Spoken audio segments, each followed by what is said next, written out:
Welcome back to another video of the Target Ninja program. Welcome to experience. So again, they send the fake perps on the bus. Not the fake perps, but the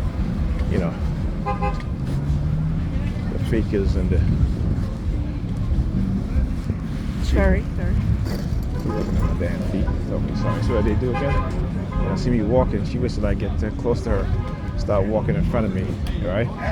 Again, bumping into me. Then she's looking down at my boots, talking about sorry. Get the fuck out. Jeez. Yeah, Jesus don't exist. Hey, he's like, Jesus, keep going, man. Jesus don't exist, fool. Okay. Right. So yeah, so they had this again, a young black female on the bus with a baby, right? Of course, they always like to do the security thing, so she's wearing a hat that says security on it. And I'm like, what security? All right.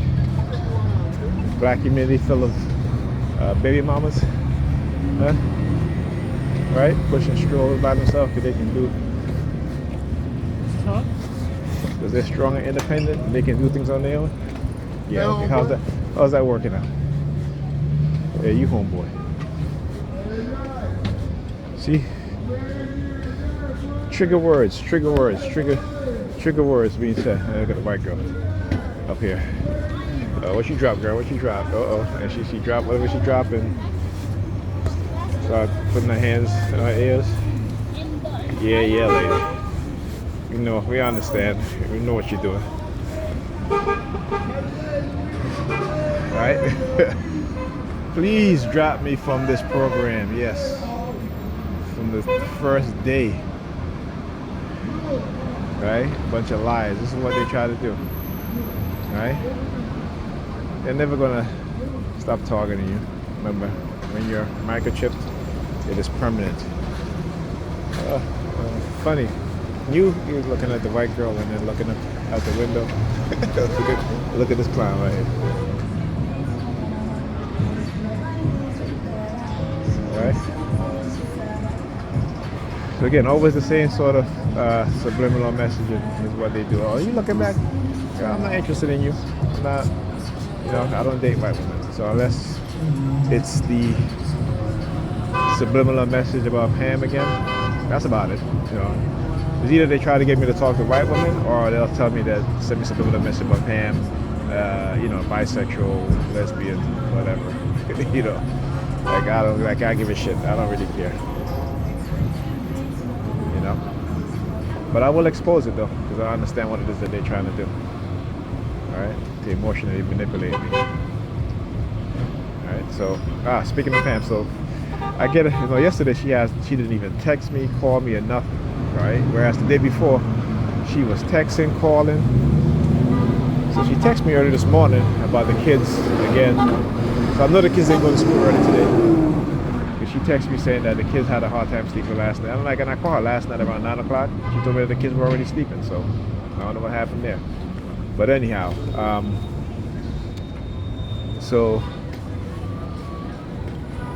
she's text me saying if I can cook the meat that I had seasoned. I told her, I said no, straight up, no.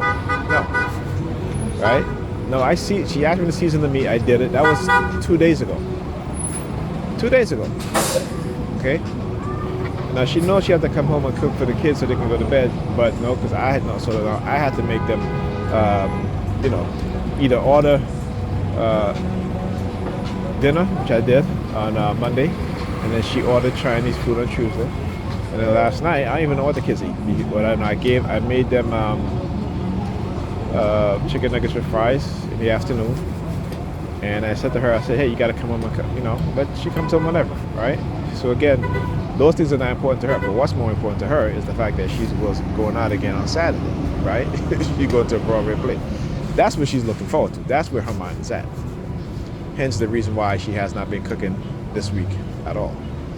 She wants to go to bed early. She save up all her energy for her date on Saturday. Like I said, I know her pattern all too well, and that's why I told her no. I refuse. I said no. I said only how I cook is if you season the meat. I'll cook it.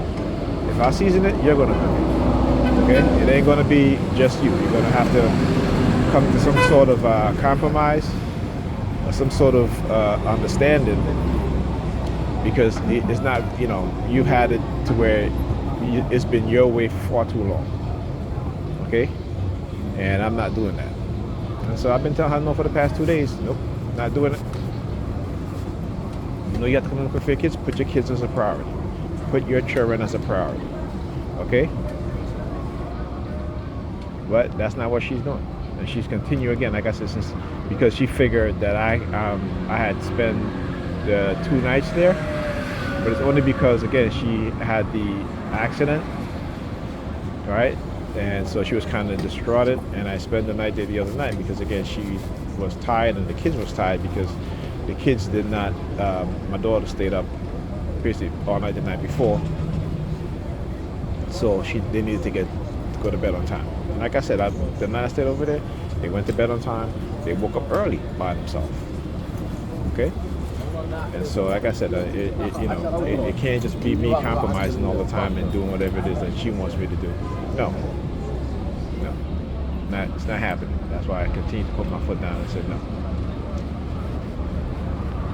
Okay, because it's funny how she can say no to me, but I can't say no to her. And I keep telling her, I said and that's always been your issue, one of your issues, not just one of your issues. That the fact that you think that I cannot say no to you. But you can still say no to me, and I have to accept that. But as men, we know, as men, we are conditioned into accepting any sort of rejection, any sort of, uncompromising, attitude of black women. You know, we've been conditioned now because this society and this racist system has them believing and thinking that we should do whatever it is that they want to do because they have this false sense of power over black men. Okay? And they will use that said forces of power to engage in these white racists on the police force to exert their dissatisfaction or their revenge or their vindictiveness on black men. Right? And at the same time, not understanding that they are raising black boys, okay, who are going to become black men, who are going to, when they become adult, engage with black women who have that same sort of mindset. Right? But it isn't until it hits them personally, whereas their sons meet a woman with their mindset and their attitude and see how their son is treated, is now they want to reflect on their behavior. You know, like I said, very, very reactionary, but not preventative. Okay? So, yeah. And they hate the fact that I know what I'm talking about. They hate that fact. Again, whenever they want to engage in this sort of discrediting campaign, I got to defend myself, and I'll always defend myself, and I'll defend those TIs who can't defend themselves, and I'll defend black men who can't defend themselves. Right? And as a matter of fact, I'll defend any man who can't defend himself because I understand what they're doing to women, and particularly in the black community, our community which black people live. Right? But you see trickle into other communities as well too. And in your Predator department driving by. Okay? So yeah. They continue, like I said, to feed and create this false narrative about what's being done. Right? That's what they continue to do. They continue to feed and engage in this false narrative. And like I said, every day I'm going to be out here if I can, exposing them. Okay? But I want you to understand the concept. They're going into very subtle sort of targeting. Right? Very, very subtle way of targeting. And they'll do that from time to time, particularly when they figure that they can bargain with me or they're trying to bargain with me. For example, I called my son today and he actually picked up the phone. Right? You know what I'm saying? So that, because again, they're manipulating him through this technology. Yes. So being that he answered, from Terrell, then okay, we'll get you to, we'll get your son to call you, or have you, or we'll get Pam to treat you better or have such, but you need to be quiet, right? No, not doing that. Not doing that. Because again, I understand the repeated conditioning cycle and what it is that they do, right? It goes through its phases. Like I showed you guys, right now it's very subtle, but during the week, coming up to the weekend, you'll see progressive to more heavy sort of targeting. Like this morning, again, using helicopters too. Forgot about that. Well, as I was getting dressed, they started using the helicopters, right? Which again, just supposed to show you. Okay.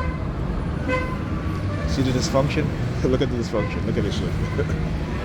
Look at this function. I don't think,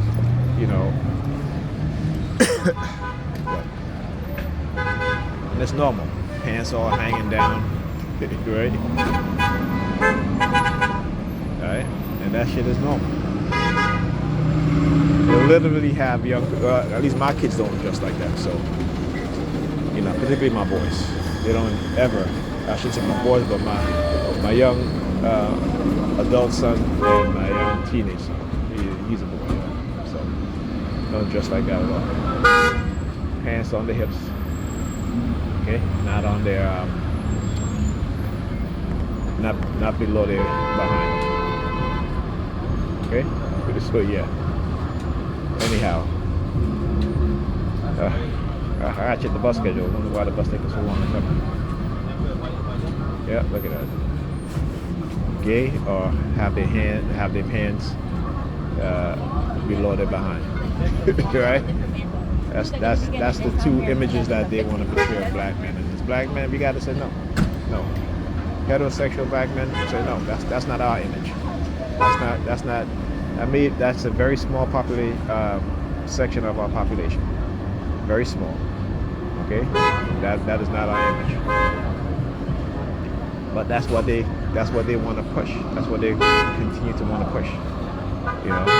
Remember, image is everything. Image is everything, and perception plays with imagery. Okay? Perception plays with imagery, and they are well versed in creating these sort of perception based off of imagery. Okay? Read the book Propaganda, Edward Benet. For you to truly understand these things, right? See? And I have not even read the entire book, but I read enough to understand what it is. Not also that, but my experience has showed me what it is that they do, right?